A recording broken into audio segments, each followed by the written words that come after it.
In 1946, the United States launched a military operation so massive it rivaled a small war. 13 ships, 33 aircraft, over 4,700 troops. They weren't invading another country, they were headed to Antarctica. Officially, it was called Operation Highjump, a scientific mission to test equipment in cold weather, but unofficially, the whispers were much darker. Some say they were hunting Nazis, others claim they encountered UFOs, and a few believe they found something ancient buried beneath the ice. What the US Navy witnessed on the frozen continent led to sudden deaths, a mysterious retreat, and the beginning of one of the most enduring, chilling conspiracies in modern history. This is the mystery of Antarctica's forbidden secrets, and the question still remains, what did Admiral Byrd see down there that he was never allowed to speak about again?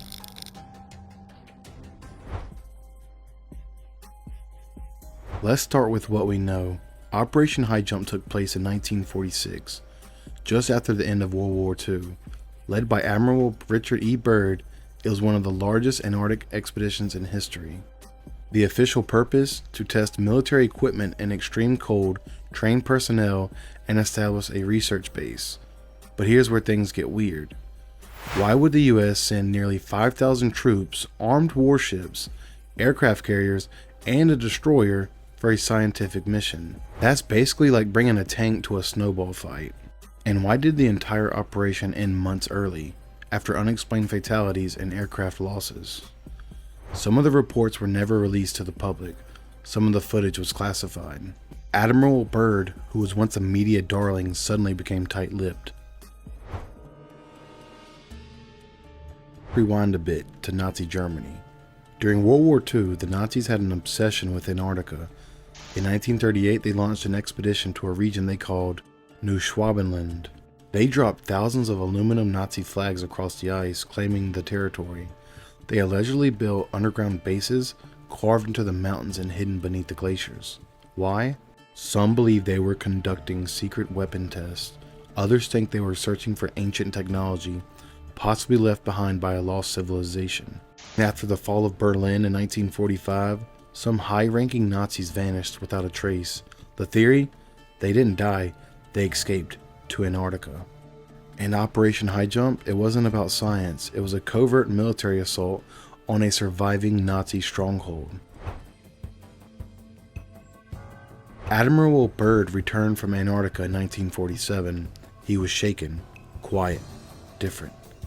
But in a rare interview with a Chilean newspaper, Byrd gave a chilling quote.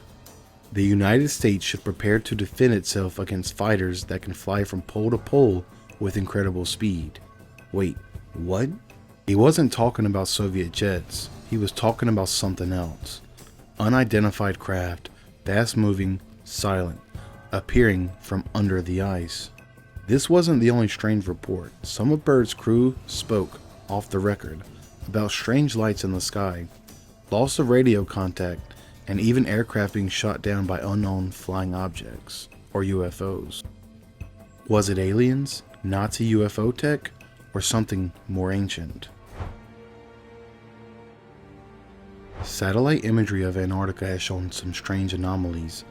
Massive heat signatures under the ice, cave entrances hundreds of feet wide, and most famously, what some call the hole.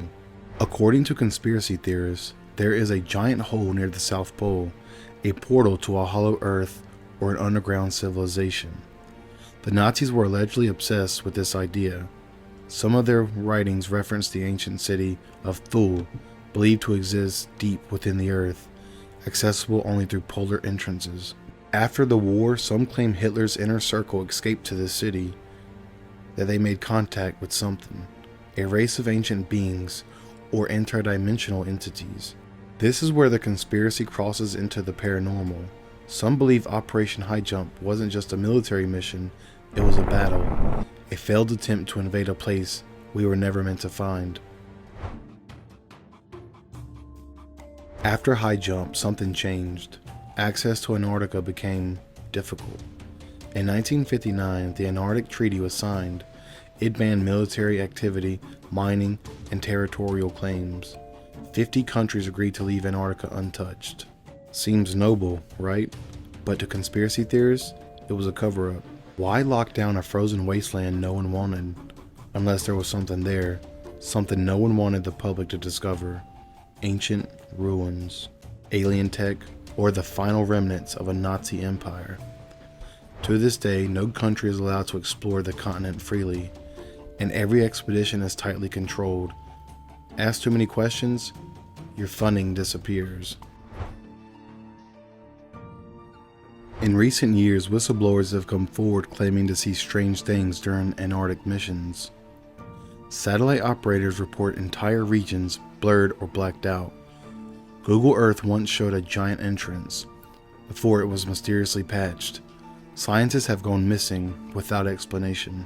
In 2016, John Kerry, then U.S. Secretary of State, made a surprise visit to Antarctica during the U.S. presidential election. Why?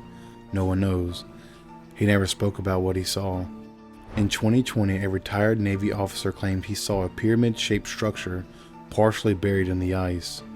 Another alleged satellite tech claimed a 30-mile wide metallic dome exists underground, too symmetrical to be natural. So what was Operation Highjump really about? Let's review the theories. A secret Nazi base surviving long after World War II, reverse-engineered alien technology hidden under the ice, an ancient civilization either buried or still alive, or a multi-dimensional portal protected by forces we can't comprehend. Maybe the real reason we're not allowed to explore Antarctica is because it's not ours to explore. Maybe Admiral Byrd warning wasn't just about aircraft. Maybe it was about something ancient, cold, and watching. Whether you believe in hidden Nazi cities, ancient alien ruins, or just military secrecy, Antarctica holds more questions than answers. But one thing is certain, we know less about what's under that ice than we do about the surface of the moon.